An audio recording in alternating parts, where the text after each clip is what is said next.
Hey guys, Meteorologist Chris Tomer with this Monday mountain weather update. It is another powder day across the Wasatch, the Tetons, and the central to northern mountains of Colorado. I'll show you each of these, but first into Utah. This is Solitude, and it is still snowing hard to beat the band up there. They're reporting 5 inches in the last 24 hours. I think 8 up at Alta in the last 24. And we could still pick up another 1, 2, maybe even 3 inches of snow accumulation this morning before this tapers off. All right, up into the Tetons, 11 inches in the last 24 hours. You've got to be at 2.5, 3 feet now as far as a storm cycle total up there at Jackson Hole. And you're not done with snow accumulation just yet. All right, let me take you into Colorado. Here's Breck, very windy. Snow continues to shroud a lot of the high peaks, especially from Summit County up to the Continental Divide. So Breck, I'm seeing wind gusts of 60 and 70 miles an hour above tree line up there, and snow continues. You could still pick up another inch or two of accumulation. Out to Aspen snowmass, not a ton overnight, 2 or 3 inches, but I still think you could get another 1, 2, 3 inches even this morning before the flow dries out. Over to Vail, you're reporting about 4 or 5 inches of new snow there, and you could still pick up another inch or two. Not quite done yet, but should be an outstanding day across basically all of the I-70 corridor. If you can get there, there are a number of closures in effect. It's just going to be a tough go today, but big time snow in a number of spots. All right, here's radar out of the west. So a few areas of blue remaining. Of course, you can see them up in northern Idaho and Montana, but still seeing snow, orographic snow over the top of the Tetons, the Wasatch, and also into Colorado. So let's zoom into a couple of these. Here's Salt Lake. Look at the radar, kind of refiring over the last couple of hours. And so not quite done with the snow there. Still another inch to maybe 3 up there in Little Cottonwood before all this is over. West-northwest flow over the top of the I-70 corridor north will keep the snow going this morning across a lot of those places from Aspen snowmass to Vail to Copper to Summit County and the Continental Divide. So another 1, 2, 3 inches of accumulation this morning. Okay, here's my snow timeline. Best odds of snow for the Wasatch, Tetons, Colorado, Tahoe, interior BC, and the Northeast. So for example, in the Wasatch, Tetons, and Colorado, light additional snow this morning. Then the flow will dry out. Next shot of snow comes in on New Year's Day and New Year's night. So afternoon 1-1 into 1-2, light to moderate for the Wasatch, moderate to heavy in the Tetons. So remaining in the target zone, and light through Colorado. And then there's another shot around 1-3, 1-4, 1-5 coming in for all of those places, which could be moderate to heavy as far as accumulation goes. So we're looking good. Let me drill down on Alta just briefly here with the forecast mediagram.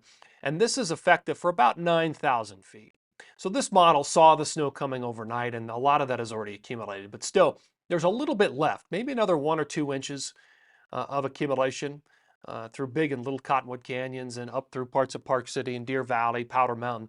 Then there's a break in the action with cold temps settling in. The wind will also be decreasing, but still gusty this afternoon, up to 30, 35, maybe 40 miles per hour. And then the wind dies overnight into tomorrow. Tomorrow we start out in the single digits, and single digits and teens most of the day up there at 9,000 feet at Alta. So a cold but probably beautiful day tomorrow.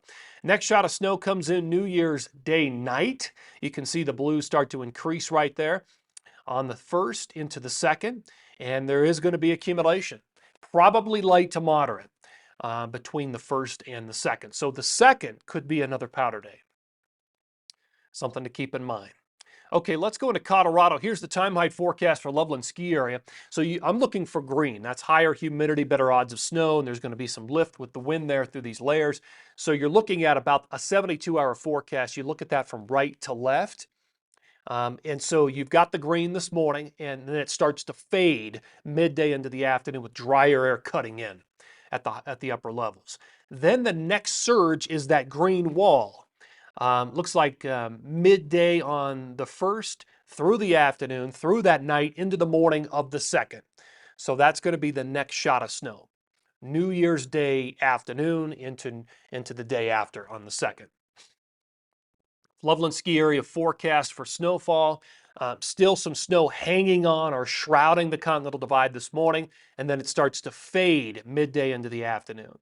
So still some light additional accumulations. Next shot of snow right there comes in afternoon, evening of the 1st and into the morning of the 2nd. So it's likely that the second day of the new year will be a powder day, yeah, across the central and northern mountains of Colorado. In fact, here's snow mass. So some snow continuing this morning, maybe another 1, 2, 3 inches of accumulation. Then we get the break. And then here comes the next shot of snow, afternoon of the 1st into the morning of the 2nd. The 2nd would likely be your powder day. Okay, let's look at the forecast jet stream. So this is by close of business today. You can see the jet running basically west to east with the jet stream, the core of higher winds right over the top of Utah, Colorado, and that puts the Tetons on the lifted northern side. Okay, let's move this ahead. Here's Tuesday, here's Wednesday, there's the 2nd right there. Here comes the next storm system. You can see it. Look at the dip in the jet coming out of the Pacific Northwest. That will target the interior Rockies, 1314, and there it is, squarely moving through Utah, Wyoming, and Colorado, 14. Colorado probably gets some additional on early 15, and then it's out of here. Then the jet kind of takes this orientation, and it still looks pretty active for parts of the West, all the way into probably 15, 16. Okay, let me show you the forecast radar and satellites. So here we are this morning. Blue is going to be your snow. Leftover snow across parts of Colorado, Wyoming, Montana. This is by 5:30 this afternoon. So by 5:30 this afternoon, here's where your leftover snow is. Okay, let me move you into tomorrow morning.